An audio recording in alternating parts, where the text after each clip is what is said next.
Today we're going to replace the front brakes on this 2013 Mercedes-Benz C250. Alright, I just did the driver's side. Now I'm going to do the passenger side. First we're going to start off with the front. Alright, to remove the wheels I used a size 17 millimeter socket to remove the studs on the wheels, the bolts, to get the wheel off. Now that we came to this spot here, we're going to remove the top caliper bolts on the top and bottom using a size 13 millimeter socket.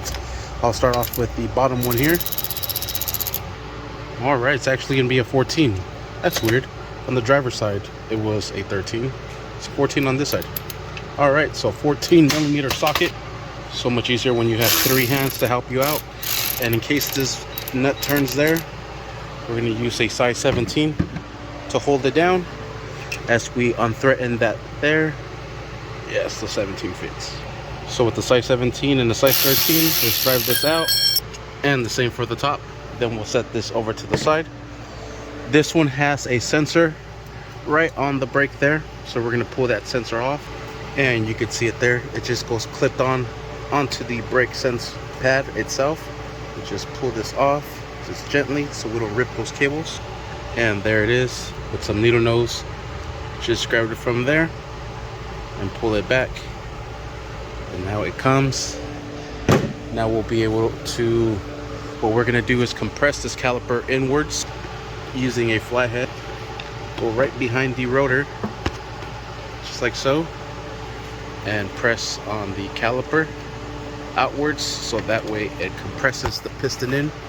See the piston there, right in this backside there, and it is going in. It is compressing everything.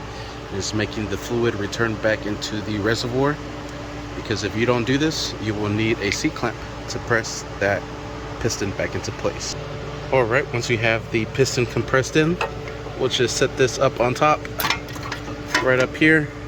That way we're able to remove the brake pads.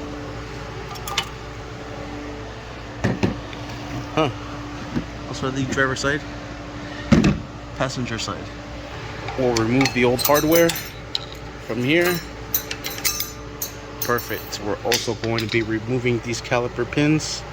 We'll pull these out, twist them while you pull this little rubber boot inwards so you can get this pin out. I got some brake and caliper grease here. We're gonna grease up our caliper pins. We're gonna pull these out and clean these up and put some more grease on them.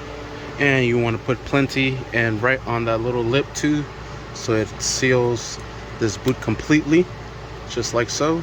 No moisture gets in between, and that's how you should have it, nice and spongy. So next, let's do this bottom one here, clean this up, and we'll stick this one back into place. Just give it a couple of turns. Look how spongy that is. That's how it should be. Perfect. While we have this out, let's throw some lube here, here, and here. This kit is the gold, so it comes with new hardware. Let's put in the new hardware.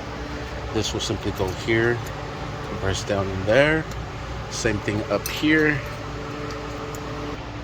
All right, and then we'll put a little bit of lube there and there, right on all of the contact points.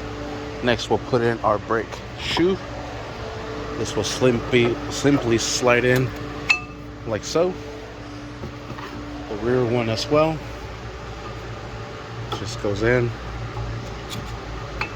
just like so. I am also going to put a little bit of lube here on the contact points for the pads. This prevents squeaking when you come to a stop. Next, we'll put in the caliper back into place, and because we compressed that piston in, it is sliding in there. You just have to push in these caliper pins in to get it in there. There we have it. Let's put the bolts back into place here, and the bottom one as well. We'll secure these down with the 14 mil again, and we'll grab this 17 millimeter wrench just to hold this bolt into place. All right, and we'll stick our sensor, goes right into that little hole there, right here. Then Just press that into place. Just take your time. Don't damage the wires. Just like so. And you are set. Alright, this front one is done. So is the other side. I'm just pushing the wheel centered. And there we have it. And that is how you replace the front brakes on this 2013 Mercedes-Benz. Just did the other side, essentially the same thing, except for this one does not have a sensor. But you are set. Thanks for watching. Please like and subscribe. Make sure you stay tuned for the rear ones. I forgot to mention, that is the part number. Thank you for watching.